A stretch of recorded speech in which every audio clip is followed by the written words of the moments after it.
வணக்கம் தோழர்களே. பார்த்தீங்கன்னா இப்போ இந்த வாய்க்கால்லேருந்து நம்மளுக்கு இந்த வயலுக்கு தண்ணி பாஞ்சிக்கிட்டு இருக்குது. பார்த்தாலே தெரியும், இதுதான் வாய்க்கால். நிறைய பேர் கேட்குங்க, நீங்கள் மோட்ரு பாசனமாக எப்படி தண்ணி பாய்ப்பீங்க அப்படின்னு சொல்லிட்டு கேட்காங்க.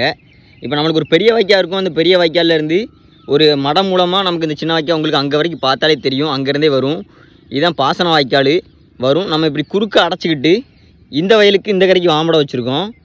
இந்த வயலுக்கு இந்த கரையில் வாமடை வச்சுருக்கோம். பாருங்கள், தண்ணி பாருங்கள் எவ்வளோ அழகாக தேங்கி அங்கே வரைக்கும் தேங்கி நின்று ஒன்று போல் தண்ணி எப்படி பாஞ்சிக்கிட்டு இருக்குங்கிறத பாருங்கள்.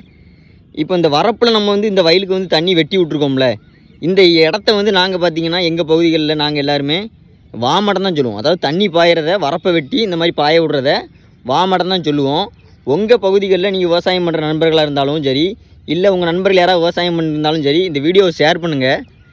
அவங்க உங்கள் பகுதிகளில் இதுக்கு என்ன பேர் வச்சுக்காங்கிறத நம்ம எல்லாருமே கமெண்ட் பாக்ஸில் பார்க்கலாம். இதே மாதிரி விவசாய தகவலுக்கு நம்ம சேனலை ஃபாலோ பண்ணி சப்ஸ்கிரைப் பண்ணி வச்சுக்கோங்க.